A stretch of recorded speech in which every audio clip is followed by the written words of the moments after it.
Crime Stoppers is an independent, not-for-profit organisation that partners with the community, media and police to encourage what they know about unsolved crimes or suspicious activity. Aiden Bloomfield is the Community Engagement Officer at Crime Stoppers Victoria, and he'll deliver this talk.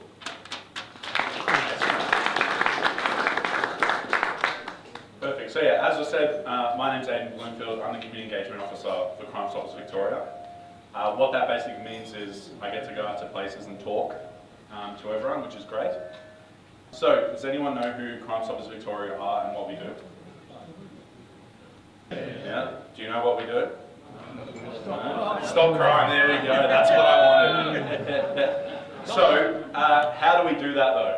So, we do that in a few ways. You would have heard of our reporting service, right? Everyone heard the Crime Stoppers phone number? Yeah, does anyone know what the Crime Stoppers phone number is? No? 1-800-333-000. Ring any bells for anyone? No, that's all right. So what we've got here, I'm just going to play a very quick video for you. So this video is just kind of to show that a lot of Crime Stoppers has changed over the years. If you could help with him behind bars, would you? But would you just know where involved? Or would you do that with your name? And could get up to $1,000 reward through Crime Stoppers, thousands of Victorian police information, confidential. So, put a finger on crime, phone Crime Stoppers on 865. That is not the Crime Stoppers phone number. So that ad was made in 1991. Does anyone remember that ad? No. So the person in that ad's at the time was a Victoria police officer. Now probably an ex-Victoria police officer. So all of the things that at Crime Stoppers, has anyone seen, did anyone see, we don't do them anymore, any of the recreations of crime that Crime Stoppers used to do?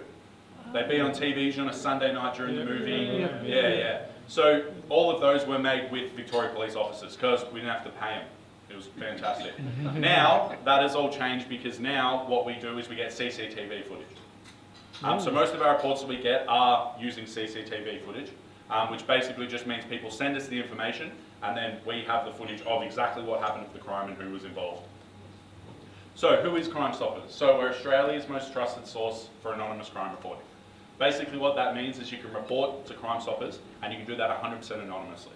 So you can do this through our phone number, which we now all know, and through our website, which is crimestoppersvic.com.au. It's up to you how much information you share with us when it comes to your name, phone number, address, all of those kinds of things. If you choose to remain anonymous, none of your information goes to the police. If you choose to keep your name and phone number in your report, your information will then be passed on to the police, where hopefully they contact you, which is something we're constantly working with the police to contact you. We're not a part of the police, Crime Stoppers, so we're a separate organisation to the police. Most people think we are a part of the police. All of the information we get goes straight to the police, however. So no matter what we get a report on, there's no judgment on what you can report, it all goes straight to the police. So Crime Stoppers were established in 1987. We were brought in due to the rising crime in Victoria, so we're probably more important today than we were then. So it was brought in from a place called Albuquerque over in the States, where Crime Stoppers was started over there because a murder happened in a small town and the police officer knew who committed the murder, but no one was coming forward. So he started Crime Stoppers with, I think it was a $1,000 reward, which a lot of money at the time, and within 3 days that murder was solved. So then Crime Stoppers came across by them trying to get new initiatives. When we started, we were part of the police. So, back when we started in '87, we were a part of the police. We're now separate, because now that's how we keep everything 100% anonymous. So we're more trusted than ever. So these are our key outcomes for the 2024-25 financial year. So we received more than 137,706 reports last year. It's roughly a report every 4 minutes. Now, a Crime Stoppers report led directly to an average of 19 arrests a week. So this is, you might see it, the weekly wanted in the Herald Sun, usually posted on a Sunday in the Herald Sun.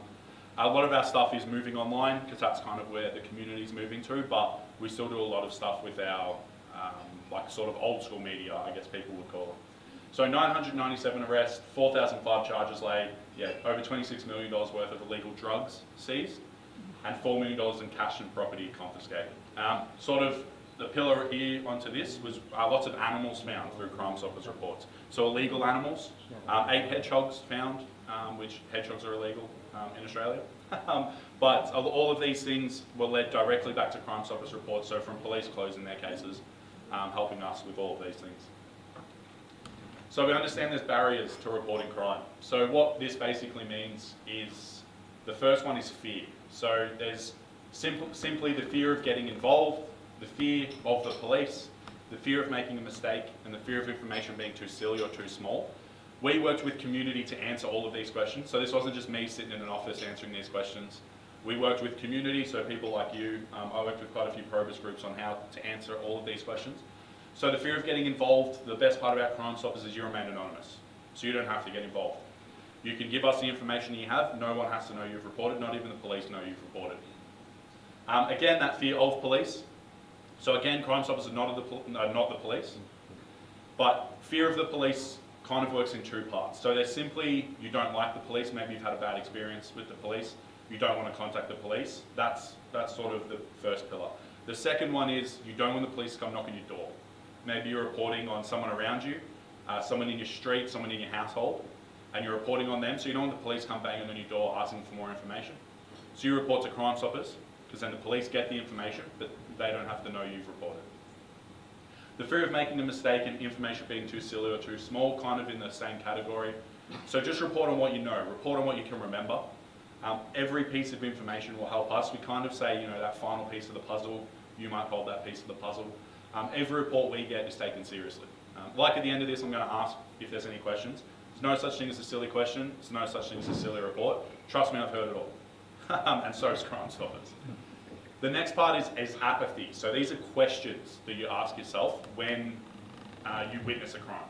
Now, we all have these questions go through our mind.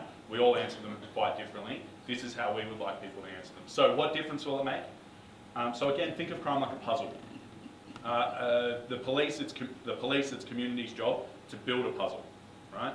Community then comes in and a criminal comes in and destroys that puzzle. Us as community then need to help police build that puzzle up. So this is by reporting crime. So handing pieces of the puzzle back to the police.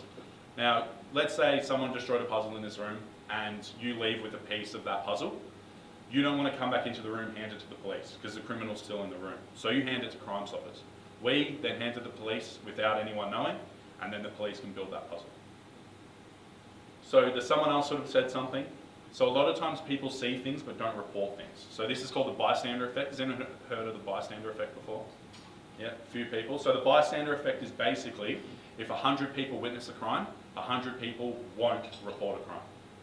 So if all of us in this room would witness a crime right now, it would go around the room, oh, it's all right, the next person will say something. It would go all the way around the room until it comes back to me, and no one said anything.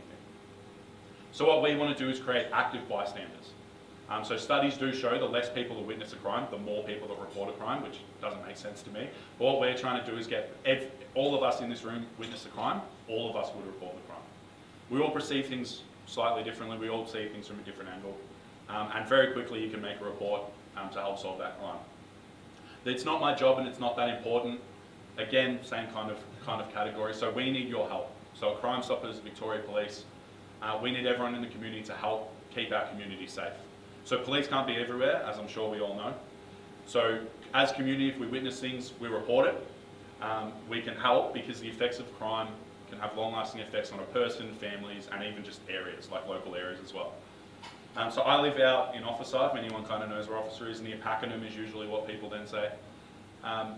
My closest shopping centre is Fountain Gate Shopping Centre. Now Fountain Gate Shopping Centre has been in the news a lot recently. I don't know if anyone's heard it, there was a stabbing there the other day, all of these kinds of things.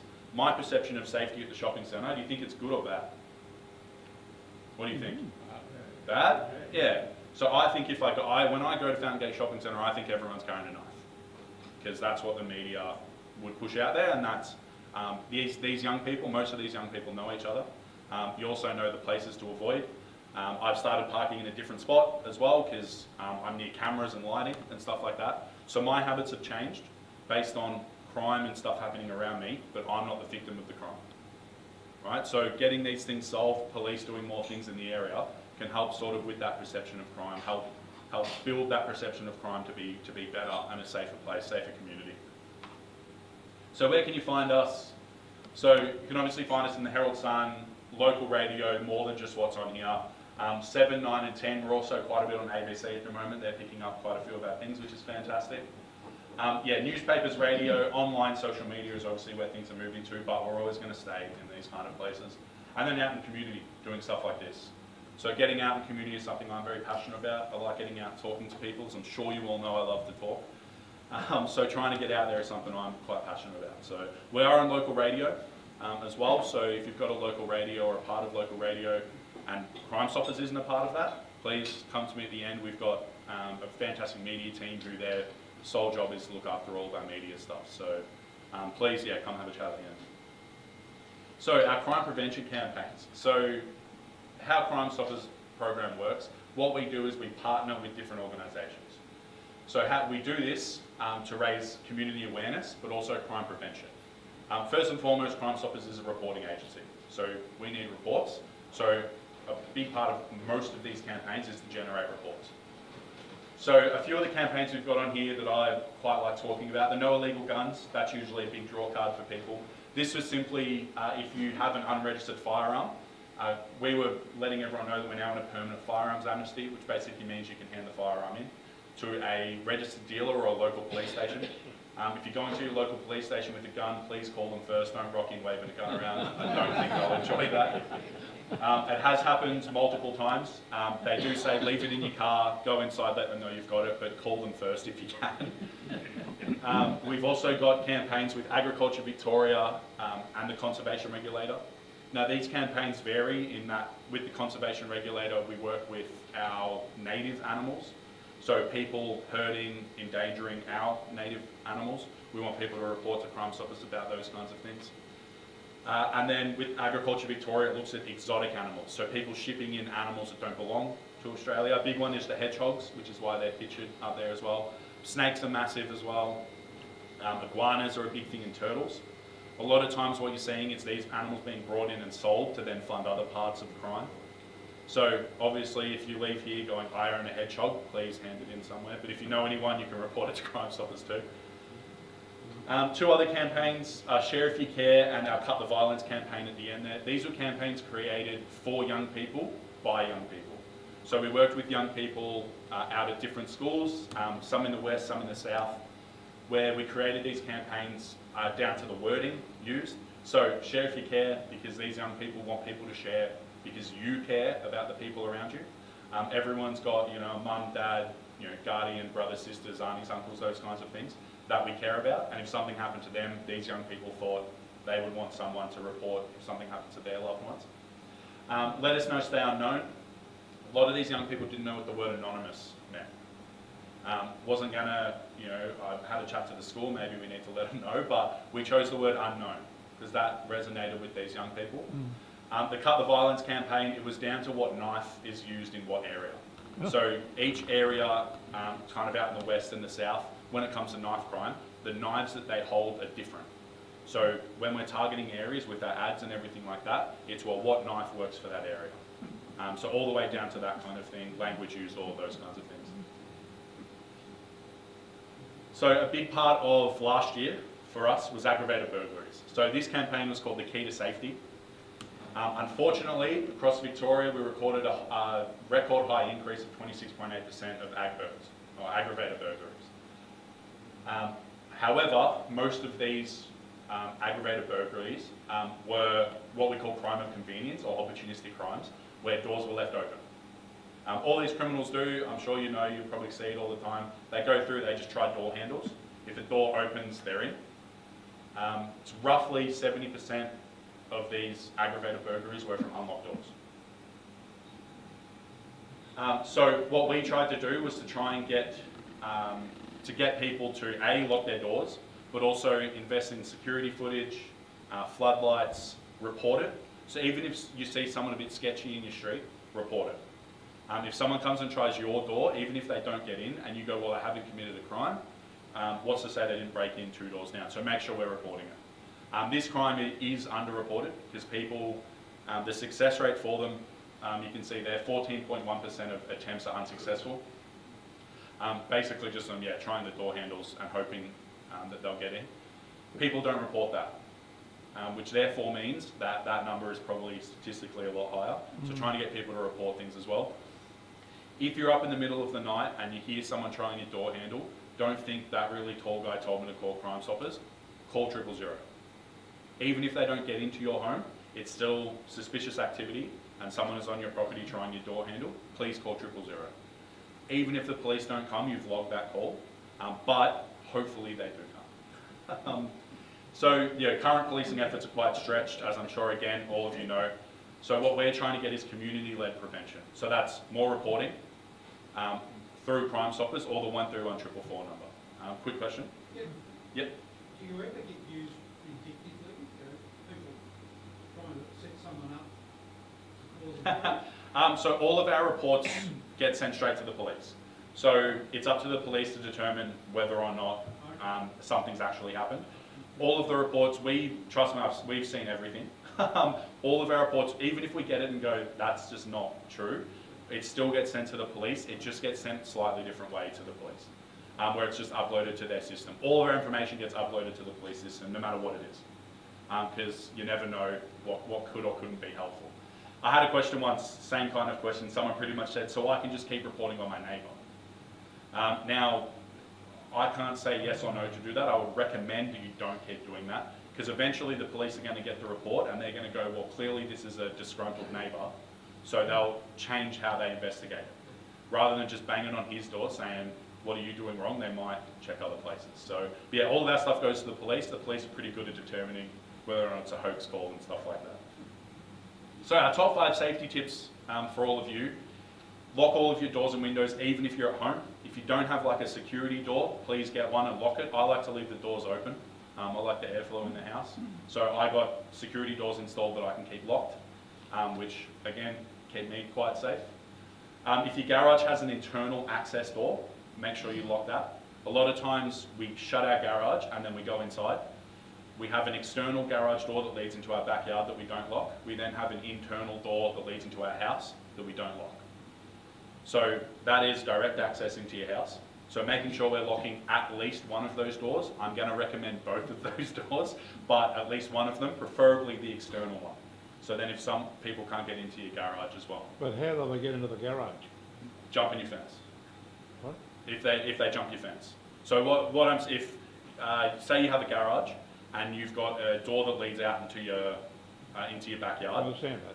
If they jump your fence, that's direct access into your house. Which if they want something in your house, they will jump your fence. And then all they will do is go around, check your back door and check your garage door, and it's probably going to open. Statistically, they're not jumping fences. It's not a massive thing that they do. But if you've got a car that they really want, or they know you've got something in their house they really want, they will do those things. So they cased you out beforehand. They can. You do see that can happen. What they'll do is they'll drive up and down a street, and you'll see a car, you go, oh, this car doesn't belong here, but no one says anything. Then 2 days later, they either know that you're not home, maybe at a Probus meeting, or they'll know that you're doing something else, so they'll case the joint kind of thing, and then maybe jump the fence there. Yes, exactly. But if we're all locking our doors, it would be fine, wouldn't it? So I had one of these at a lifestyle village, where I said exactly what I just said in the meeting, and I had gone to there beforehand in a plain hoodie and walked around, and I watched people leave their house and not lock their doors. So I said to them in the meeting, I was like, be very easy, because this person, and this person didn't lock their doors when they left here. But please keep coming to all of these meetings. I didn't mean to scare anyone. Just make sure you lock all of your doors. Install security lights where you can on your front porch, your driveway, all of those kinds of things. Consider getting an alarm system. Through Victoria Police, what you can do, I've done it and it was fantastic. I contacted my local police station and they sent out 2 police officers to tell me where I should put cameras on my house. It was fantastic. They were like, how many cameras do you want? And I was like, as cheap as possible, so maybe just 2. They were like, well, we consider 4. And I was like, you didn't listen to me at all. But I've now put at least 2 cameras up. I'm looking to get some more just on the back as well. But they were like, this is points that A, will help police in an investigation, but also places where typically people aren't going to look for cameras as well. So that was really good. Offenders have also been known to target unlocked doggy doors. Now this is typically big dog doors, and unfortunately what they do is they send a younger person in, typically a child, and teach them how to unlock a door, and they send them through and then they open the door. If you're going away from your house and you're taking your dog with you, get a lock for the door. I've got a dog door that you just slide another door into, which stops people getting in and out of it as well. Yeah. How good are dogs at putting Personally, fantastic. I think buying my dog was the greatest thing I ever did. He has not only wakes me up a lot, but it means if people are in my street, or a couple of weeks ago we had someone come and try our door handles and my dog went absolutely nuts. I opened the door and made eye contact with the person, straight onto the police. So I think they're fantastic. But again, don't just get a dog for protection if you can't look after the dog. Do they put off? Do they put the people off? Yes, yeah. If they are allowed to roam the house at night time. So if you have a dog and you put him in a crate, but you have a doggy door that you leave unlocked, very easy access into your house. If you have a dog, so my dog runs my household, so he can do whatever he wants. So at night time, if someone was to jump the fence, he'd be outside. He'd just put a ball at their feet and want to play with the ball, but people don't know what he is until he starts barking at them, so it's good. But yes, if you have a dog, like statistically yes, because dogs create noise. And noise is great. Even if your dog doesn't bark, people will know that you've got a dog there. So yeah, I would say yeah, dogs are great. Not something we've got here because that's a very long-term commitment that we tell people to get. So, but yeah, I think yeah, dogs are fantastic. Another campaign we ran last year was called Level Up Against Car Theft. So simply, this campaign was to target the rise in theft of and theft from motor vehicles. Now what we were trying to get people to do was to either install security devices on their car or become a little bit more security conscious. So I'm going to call it a club lock, even though it's called a steering wheel lock, but we're trying to get people to use the old club lock again. As well, Faraday bags for your keys. So if you've got a push-to-start car, there's a bag you can get, you slot your keys into that stops that RFID frequency emitting, that constantly emits from your keys. I'm trying to get people to use like an engine immobilizer or a kill switch, you might have heard it called as. You can get them in your car that just stops electricity and stuff to the starter motor or to the engine, then people can't start your car. If you've got a push-to-start car, underneath your steering wheel you've got what's called an OBD port. This port is whenever you take it to a mechanic, they plug a machine into it and it tells them the diagnostics and everything of the car. You can get a lock for this, because what criminals can do is plug a machine into this and bypass all your security features and then start your car. This is typically when the car is already unlocked and they're in the car. They can't use this machine to unlock your car. But these are just a few of the things that are happening. Can you run your car with the lock in there? Pardon? If you lock it, can you run your car still? If you lock that OBD port, yeah, it changes absolutely nothing about your car. The only difference is the mechanics will have the right tools for it. It'll take them about 2 to 3 minutes to take it off, which most mechanics work on the hour, so they're fine with that. So through this campaign, we worked with, we spoke to a lot of mechanics. I'm like part of like a racing club, so I went out to them and said, hey, you guys all work with cars more than I do, what can we do to do this? So they recommended a lot of this stuff. You can get some kill switches that are quite cheap, but please get a mechanic to install them. You can get other ones that you press certain buttons, like a code in your car, and it unlocks it and stuff, which are crazy expensive. But yeah, the OBD port physically changes nothing about your car. It just stops them plugging into this thing straight away. So all of these things that we did, we tried to get, 3 of them have changed nothing about the performance or anything of your car. Only the engine immobilizer will just, cut power from somewhere. So if you forget to get in your car and need to leave quickly, forget to turn it on, or you forget you've got it, that's where it's a pain. But all of them change, relatively nothing about your car. So yeah, like all of the things that I just said, OBD ports, steering wheel locks, Faraday pouches for your key fobs, and anti-theft number plate screws. Has everyone got these on their car? I think so. Yeah, a few people do. So I highly recommend that you look at these. What they are, they're basically a screw that goes on your number plate like normal. You screw it on, but you can't unscrew it. You need a special tool to unscrew it. I recently found out that you need to be a registered person to have the tool, apparently. And Vic Roads and Police should have it, the tool. If you would like to get these screws, number one, Bunnings sell them, which is quite good.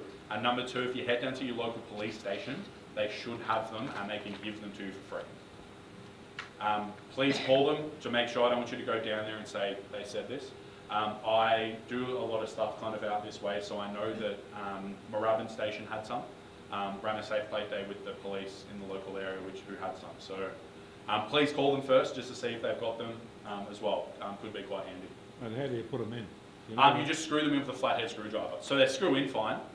So the way they screw in, just like a normal screw, but then screwing them out, they've got a curved edge on them, so you can't unscrew them. The special tool that you need unscrews it. So if you need to take them off, if you've got personalised plates, Vic Roads or your local police station, you just need to show that you own the car, basically, so they're not taking these screws off randomly. But they are quite good, massively reduced number plate theft.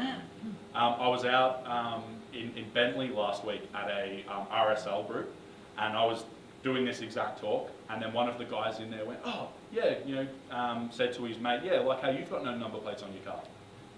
And he looked shocked, and then I said to him, go out, check your car, call the police.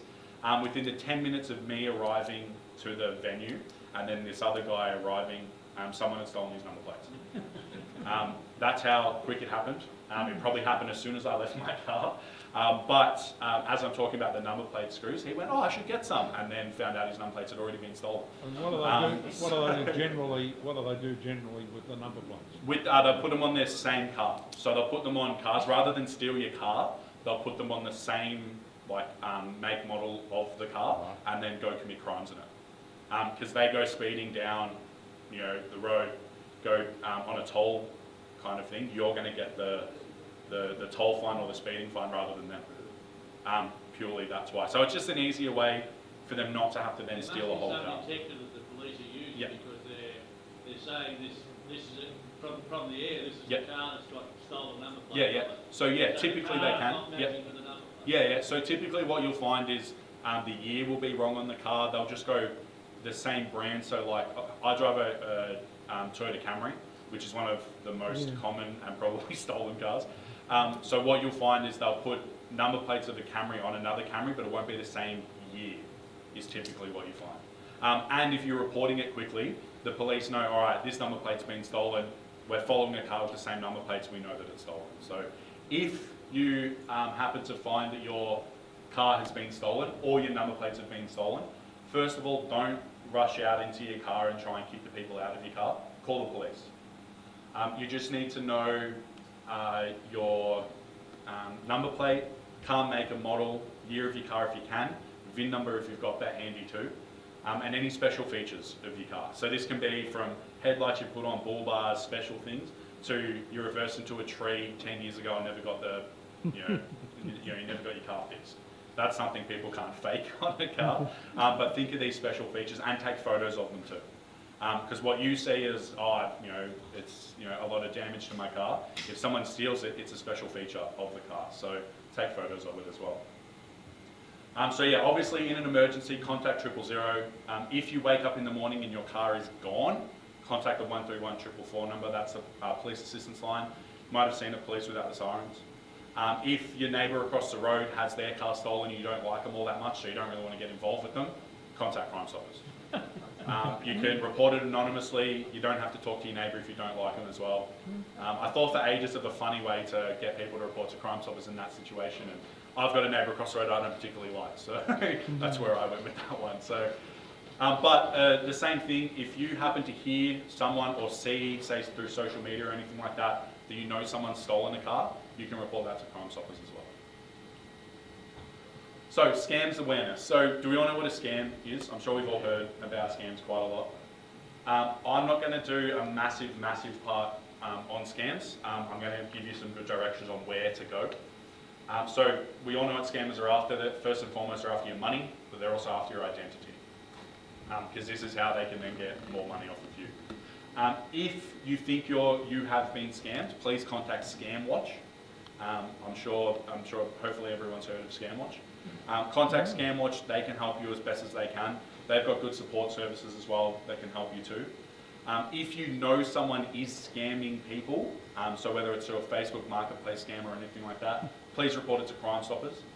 Same thing, if you think that something on Facebook Marketplace is a scam for whatever reason, please send it to Crime Stoppers with all the photos and evidence and stuff like that as well.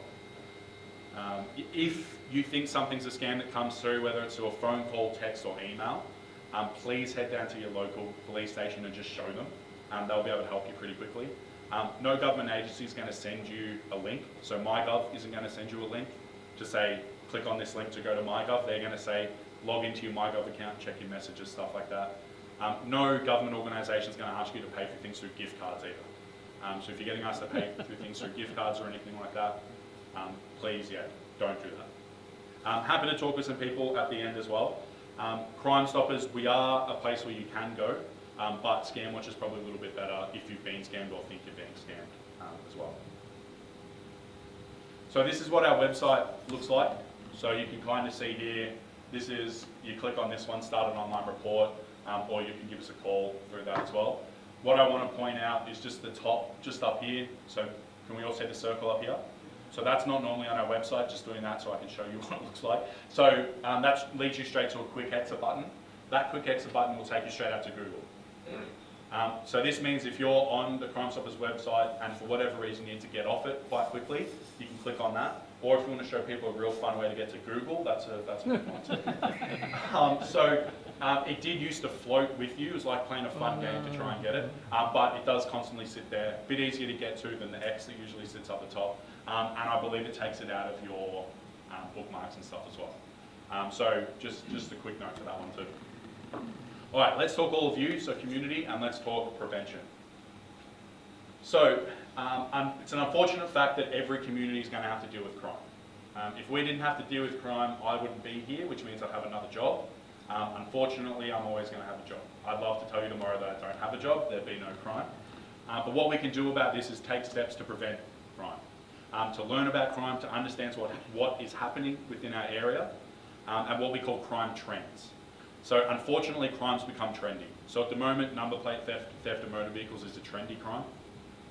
Adbergs was very trendy last year, still quite trendy, but these other ones have kind of taken over a little bit. So we do all of these through education and empowering.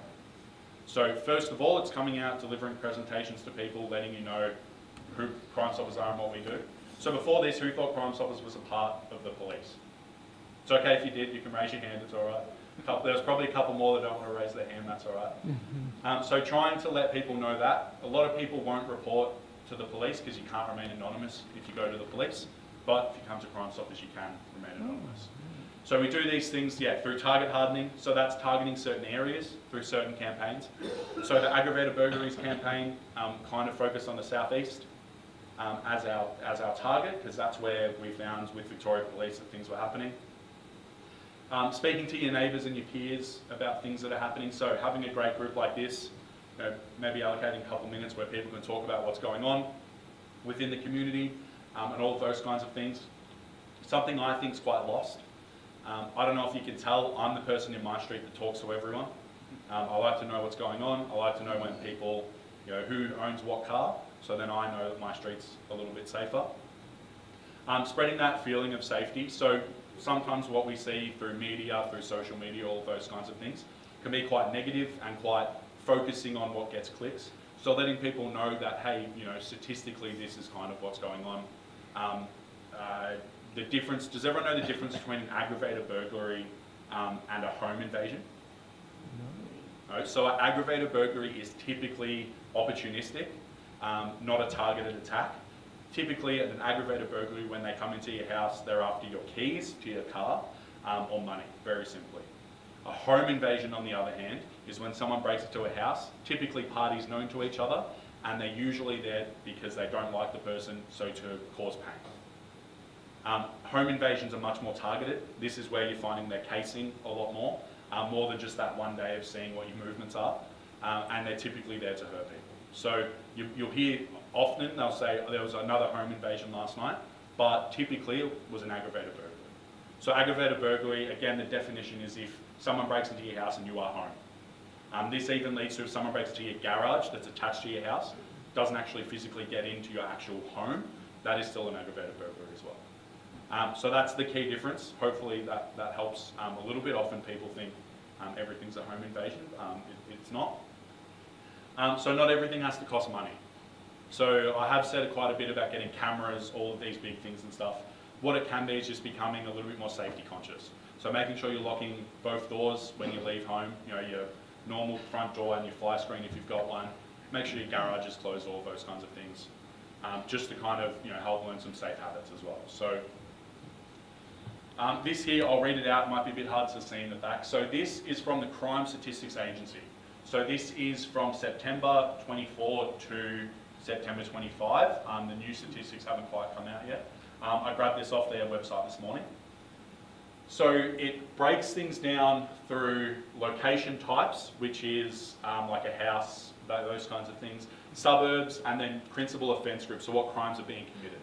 So if we start with your location types, you've got house, street lane footpath, which can also be kind of house related, driveway carport, flat unit apartment, and then other retail. You then have top 5 suburbs, which is number 1 is Brighton, Hampton, Brighton East, Sandringham and Hyett. Would everyone agree with that? No, it's a Black Rock. Not on here. They might be sitting under here. But would everyone agree with Brighton being number 1? Yeah. Typically you find people from Brighton aren't stealing from people from Brighton, it's people coming from I'm not going to name places, but there's a place a little bit close to here people are probably coming from. I probably can, yeah. I grew up in Frankston, so I can probably say Frankston, can't I? But what you're finding is typically people are coming into the area. What you also find typically, the more, I guess, upper class people perceive the area as, the less safety conscious people are. Not locking doors, leaving things unlocked outside, leaving garage buttons in your car, for ease of access, but then parking the car on the street unlocked. Now people have access to the more prized cars inside, those kinds of things. So the top 5 principal offence subgroups, so again these are the types of crimes that are happening. So number 1 is theft from a motor vehicle. You've then got theft from retail stores, just general motor vehicle theft, other theft, and residential aggravated burglaries in the top 5. So theft from a motor vehicle, so that's people probably at local shopping centres, cars are on the street, opening doors, taking things from the car. You've then got motor vehicle theft, which is actual theft of the car. So would everyone agree with that, with what you guys see in the area? Yeah. So before every event that I go to, I jump on the Crime Statistics Agency, so I get a really good understanding of what's happening in the area. And I will say the topics I was asked to talk about were exactly what is in your top 5. So there was either some good research or just some good understanding of what's going on in the area. So has anyone got any comments about this or anything? Yep. Is it possible to get a copy of the things that we should do that you articulated? Yeah, of course. Yeah, I can send it in an email, or if you've got my presentation, you can put it as a PDF and people can grab that if that works as well. But I can send some things as well, maybe to go out in a newsletter or something. Which will be pretty good. So, but yeah, I can definitely send some stuff out, of course. There's some stuff at the back as well on the table at the back. There's a really good home security checklist, a fridge magnet, some bookmarks, those kinds of things. So please take those. You might get most of the information you want out of there. If you head to the Crime Stoppers website, so again, crimestoppersvic.com.au, you can get all the information as well. Yep. What's the relationship between Crime Stoppers and Neighbourhood Watch? So we do run events together. Occasionally. We do the same kind of thing. So in terms of community safety, the massive difference is I'm a paid member, so I get paid to work full time. I cover the whole of Victoria. What you find with Neighbourhood Watch is volunteers, and they can target a local area. So you've got a Neighbourhood Watch out this way? So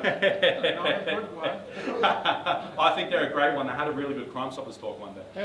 How do you get funded? How do we get funded? So we get our funding through Department of Justice. So grant funding.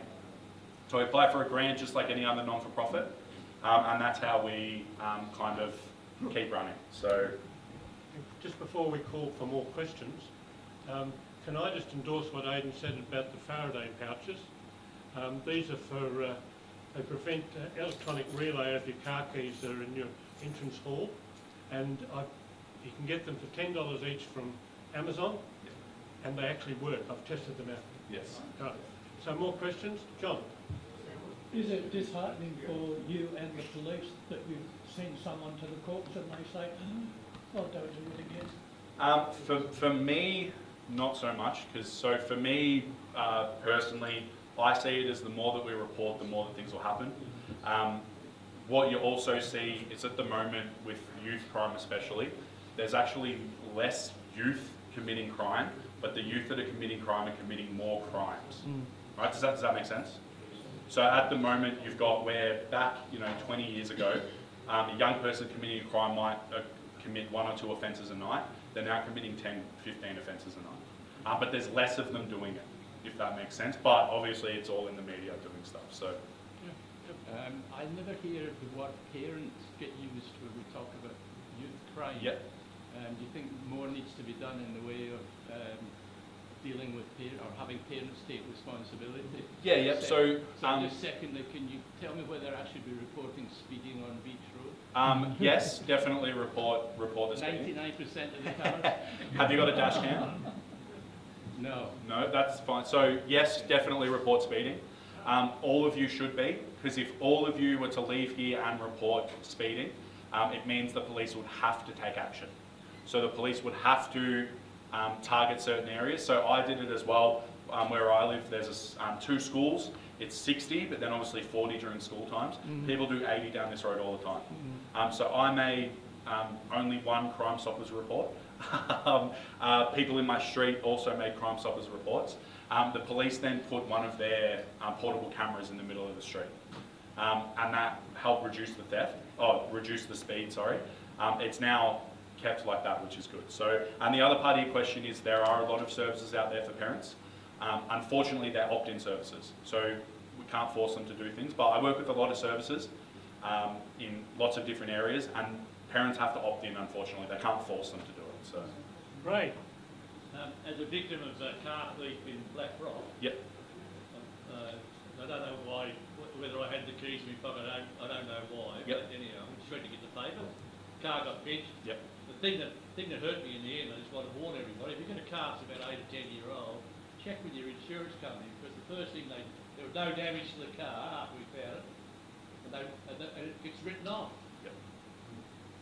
Because the insurance company says any car that's been written off is not worth the risk. So I had the car written off. It was a whole Calais. Still only did about 40,000 kilometres. But the insurance company wrote it off. And I want to report for everybody here. We all live near the Yep. beach road. Yep. And our life is being disturbed by motorbikes and Yep. motorbike. Oh, Yeah. So again. How many here? We've got to report. Yeah. that. So again, please report it. If you know, even if you don't see them, you can hear them, right? So you know the time that it's happening. You know where it's happening because you're going to know the area. Report it, right? You can do it online. You can give us a phone call. Please report it. If you're happy to go to your local police, please do. My recommendation to you is, even if it's nothing, report it. I reported a guy for sitting out front of my house for an hour and a half in his car because it was weird. Why he's sitting out front of my house for an hour and a half on his phone, off his phone, wasn't eating lunch. Kind of thing. It was a bit odd, so I reported it. What you're saying here, please report it, 100%. Yeah, and if all of you report it, it's fantastic. It'll also look really good for my numbers if reports happen right after. Yeah. Neil was next. Oh, Neil. yeah. You mentioned when you were talking about cameras for your home. Yep. You said put them in places where they don't expect to find. Yes. Yep. Isn't it better to put them where they can see them so that they'll go away? Yes, but if you have like a floodlight, a camera's not going to stop them committing the crime because they're putting things over their face and stuff like that. A floodlight creates a disturbance and is more likely to get them to move on. I put them in spots that you might not notice them because if someone's going to come up and commit a crime, they're going to do it. So I would rather them not than destroy the cameras because that's what I thought of. I don't want to have to pay for more cameras. They're expensive as it is, and I got up in the roof and wired them myself, and I'm never doing that again.